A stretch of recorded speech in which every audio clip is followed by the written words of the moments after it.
Hey guys, what's up? In this video, I'll show you how to reply to Instagram comments with GIF. This is quite a simple thing to do. Let's say I have this post here. I want to reply to this comment that I put up for this post.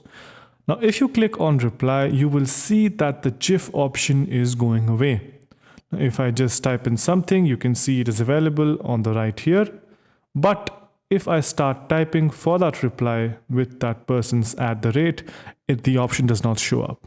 So what you have to do is delete the user tag or the ID. So all you have to do now is to click on the right side here. It's the stickers button, and then you can select GIF. And there you have it. We have now successfully replied to this Instagram comment with a GIF.